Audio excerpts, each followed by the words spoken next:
Movie की शुरुआत तुर्की के शहर इस्तांबुल को दिखाने से होती है, जहां पर हम एक अमेरिकन टूरिस्ट बिली को देखते हैं जो अपनी गर्लफ्रेंड सुजैन के साथ यहां पर घूमने के लिए आया था। लेकिन वो जाने से पहले अपने साथ बहुत सारा ड्रग्स ले जाने वाला था और वो उस ड्रग्स को एक टेप की मदद से अपनी बॉडी पर चिपका लेता है। बिली काफी डरा हुआ था क्योंकि वो पहली बार इतना सारा ड्रग्स अमेरिका लेकर के जा रहा था और इसी वजह से एयरपोर्ट पर चेकिंग के दौरान वो बहुत ज्यादा नर्वस था। लेकिन यहाँ पर उसकी चेकिंग कंप्लीट हो जाती है और वो बच जाता है। लेकिन बिली की किस्मत खराब थी क्योंकि इस वक्त तुर्की में बहुत ज्यादा प्लेन हाईजैक हो रहे थे, इसलिए एयरपोर्ट पर सिक्योरिटी को बहुत ज्यादा बढ़ा दिया गया था और इसी वजह से प्लेन में चढ़ने से पहले बिली की एक बार फिर से चेकिंग होती है और इस बार वो पकड़ा जाता है। जब पुलिस बिली को पकड़ करके अपने साथ ले जा रही थी तब उसकी गर्लफ्रेंड सुजैन उसे दूर से देख रही होती है और वो ये देख करके काफी हैरान थी कि बिली ड्रग्स की स्मगलिंग करने लगा है, क्योंकि इस बात से वो भी अनजान थी। अब पुलिस उसे बिठा करके पूछताछ करती है, लेकिन पुलिस उसे तुर्की लैंग्वेज में बात कर रही थी जिससे बिली को कुछ भी समझ में नहीं आ रहा था। इसलिए उससे बात करने के लिए यूएस डिप्लोमेट को बुलाया जाता है जो कि उससे पूछता है कि आखिर तुम्हें ये ड्रग्स किसने दिया था। लेकिन बिली उस आदमी के बारे में कुछ भी नहीं बताता। फिर जब उसे कहा जाता है कि अगर तुम बता दोगे तो तुम्हें छोड़ दिया जाएगा।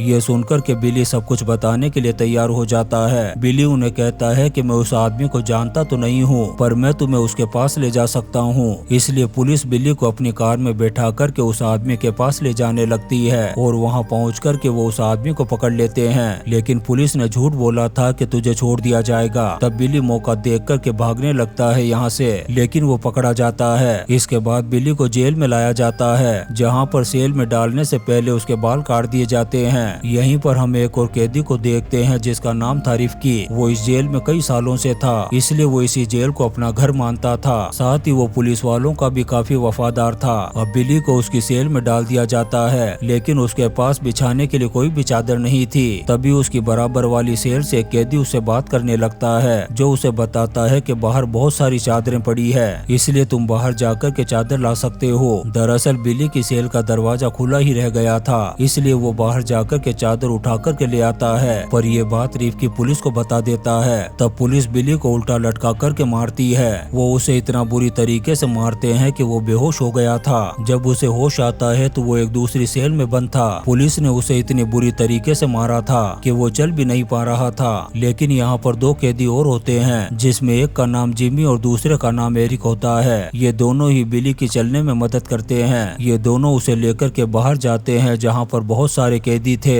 यहाँ पर जिमी उसे बताता है कि इस जेल में खतरनाक से खतरनाक कैदी मौजूद हैं जिन्होंने संगीन जुर्म किए हैं। इसके साथ ही वो बिली से ये भी कहता है कि तुम यहाँ पर किसी पर भी भरोसा मत करना। जिमी बहुत ज्यादा गुस्से वाला था, इसीलिए हर रोज की तरह उसका आज भी किसी से झगड़ा हो जाता है। दूसरी ओर एरिक बिली से पूछता है कि आखिर तुमने ऐसा क्या जुर्म किया है कि जिसकी वजह से तुम्हें यहाँ पर लाया गया है। तब बिली उसे बताता है कि मेरे पास पुलिस ने 2 किलो ड्रग्स पकड़ा था। फिर बिली उससे पूछता है कि क्या यहाँ पर कोई ऐसा भी कैदी लाया गया है जो ड्रग्स के जुर्म में पकड़ा गया हो और उसे बेल भी मिली हो। तब एरिक कहता है कि 5 साल पहले यहाँ पर एक कैदी लाया गया था जो 200 किलो ड्रग्स के साथ पकड़ा गया था, पर उसने बहुत ही अच्छे वकील को हायर किया था जो उसे यहाँ से निकाल करके बाहर ले गया। अब बिली एरिक से उस वकील के बारे में पूछने लगता है, लेकिन एरिक को उसके बारे में कुछ भी पता नहीं था। लेकिन वो बिली से कहता है कि मैं इस जेल में एक कैदी को जानता हूँ जो यहाँ पर कई सालों से है और वो कैदी उस वकील के बारे में जरूर जानता होगा।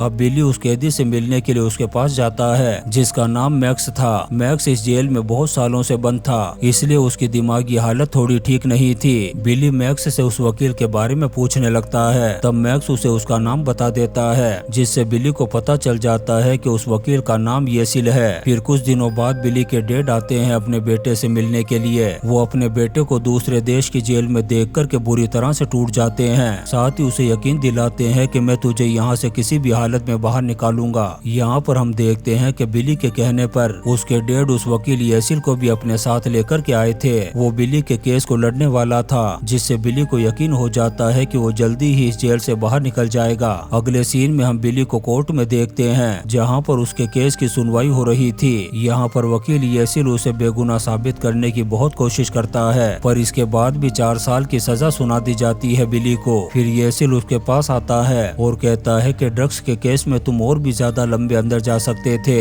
लेकिन 4 साल की सजा तुम्हारे लिए बहुत कम है। इसलिए तुम जल्दी ही बाहर आ जाओगे। पर बिली के लिए ये सजा भी बहुत ज्यादा लंबी थी क्योंकि वो अपने देश में नहीं था। अब उसे फिर से जेल में भेज दिया जाता है। अगले सीन में हम देखते हैं कि मैक्स जिमी और बिली को जेल का नक्शा दिखा रहा था। तब ये दोनों पूछते हैं कि आखिर तुम्हारे पास ये नक्शा कहाँ से आया। तब वो इन्हें बताता है कि जेल को बनाने वाले आर्किटेक्ट की मैंने जान बचाई थी, इसलिए उसने खुश होकर के मुझे ये नक्शा दिया था। वो इन्हें बताता है कि जेल से बाहर जाने के दो रास्ते हैं, या तो हम अंडरग्राउंड से होकर के जेल से बाहर जा सकते हैं या फिर दीवार को कूदकर। लेकिन जेल की दीवार कूदकर बाहर जाना इतना आसान नहीं है, इसमें हम पकड़े जा सकते हैं, इसलिए हम अंडरग्राउंड के रास्ते से ही यहाँ से भागेंगे। पर इसमें मुझे तुम दोनों का साथ चाहिए। लेकिन ये दोनों उसका साथ देने से साफ मना कर देते हैं क्योंकि बिली को सिर्फ 4 साल की ही सजा हुई थी और वो उसका साथ देकर के कोई रिस्क नहीं लेना चाहता था। पर जिमी को बहुत गुस्सा आता है और वो अकेला ही दीवार कूद करके भागने का फैसला करता है। लेकिन जब वो ऐसा कर रहा था तब जेल के गार्ड्स पकड़ लेते हैं उसे और उसे बहुत बुरी तरीके से मारते हैं, जिससे उसकी हालत बहुत ज्यादा खराब हो जाती है। अब इसी तरह से वक्त गुजरता रहता है और बिली की सजा के 4 साल पूरे होने वाले थे।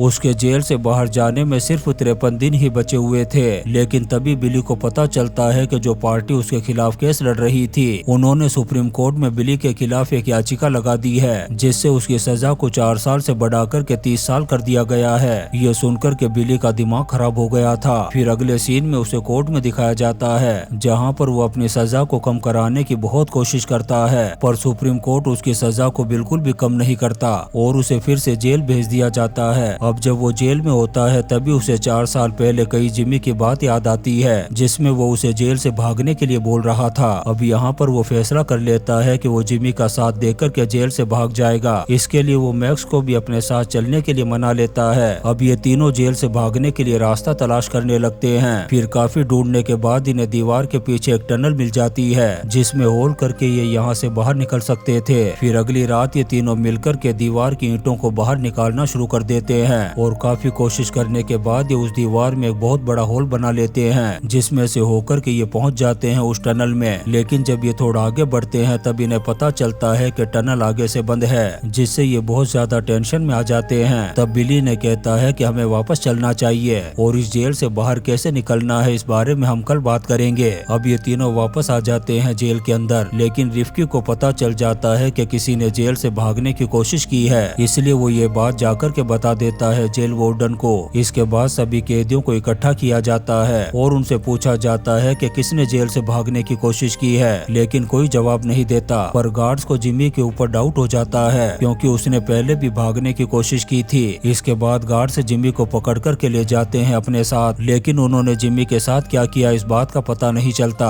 अब बिली को रिफ्की के ऊपर बहुत ज्यादा गुस्सा आता है और वो फैसला करता है उससे बदला लेने का। लेकिन मैक्स उसे समझाने की कोशिश करता है कि ऐसी गलती भूलकर भी मत करना, क्योंकि अगर तुमने उसे नुकसान पहुंचाने की कोशिश की और गार्ड्स को इस बारे में पता चल गया तो तुम्हें भी गायब कर दिया जाएगा। और अगर तुम उससे बदला लेना ही चाहते हो तो तुम्हें उसके पैसों के साथ कुछ करना होगा, क्योंकि वो अपने पैसों से बहुत प्यार करता है। वही मैक्स अच्छी तरह से जानता था कि रिफ्की अपने पैसों को कहां पर रखता है, इसलिए ये दोनों रात को ही उसके पैसे चुरा करके जला देते हैं। अगले दिन जब वो अपने पैसों को चेक करता है तो उसे अपने पैसे कहीं भी नहीं मिलते, जिससे वो बहुत ज्यादा परेशान हो जाता है। जब ये बात जेल वार्डन को पता चलती है तो तलाशी ली जाती है सभी कैदियों की। तलाशी के दौरान मैक्स की जेब से ड्रग्स निकलता है, इसलिए गार्ड्स उसे भी अपने साथ ले जाते हैं। बिली अच्छी तरह से जानता था कि ये सब कुछ रिफ्की की ही चाल है, इसलिए उसे बहुत गुस्सा आता है रिफ्की पर। और जब गार्ड्स चले जाते हैं तब वो हमला कर देता है उस पर। बिली उसे इतना मारता है जिससे उसकी मौत हो जाती है। अब लंबे समय तक जेल में रहने की वजह से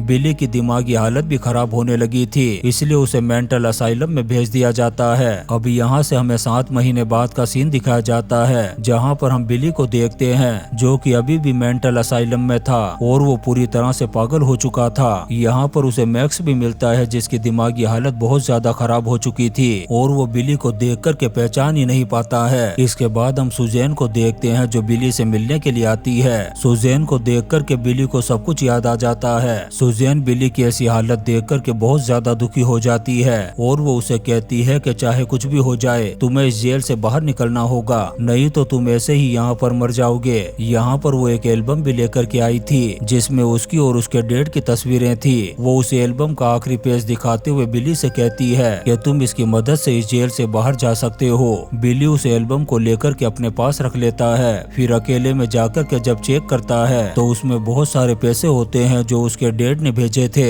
और वो इन्हीं पैसों की मदद से जेल से बाहर आ सकता है। फिर बिली एक गार्ड्स के पास जाकर के उसे पैसे दिखाता है और कहता है कि मैं चर्च जाना चाहता हूँ। अब वो गार्ड्स उससे पैसे लेने के बाद उसे चर्च में नहीं बल्कि टॉर्चर रूम में ले जाता है और उसके साथ फिजिकल होने की कोशिश करता है। इससे बिली का दिमाग खराब हो जाता है और वो हमला कर देता है उस पर, जिससे उसका सर दीवार से टकरा जाता है और उसकी मौत हो जाती है। ये देखकर के बिली बुरी तरह से घबरा गया था कि अगर ये बात बाकी गार्ड्स को पता चल गई तो वो उसका काम तमाम कर देंगे, इसलिए अब उसे कुछ भी समझ में नहीं आ रहा था। तभी उसके दिमाग में एक आइडिया आता है और वो उस गार्ड की यूनिफॉर्म निकाल करके खुद पहन लेता है। फिर वो जाने लगता है यहाँ से बाहर, लेकिन उसे डर भी बहुत ज्यादा लग रहा था कि अगर किसी ने उसे पहचान लिया तब वो उसे नहीं छोड़ेंगे। लेकिन यूनिफॉर्म में होने की वजह से कोई भी उसे नहीं पहचान पाता और वो बड़ी ही आसानी से निकल जाता है जेल से बाहर। बिली के डैड ने जो पैसे उसे भेजे थे वो उनकी मदद से पहुंच जाता है अपने देश में और अपनी फैमिली से मिलकर के बहुत खुश होता है। और इसी सीन के साथ ये शानदार मूवी मिडनाइट एक्सप्रेस खत्म हो जाती है।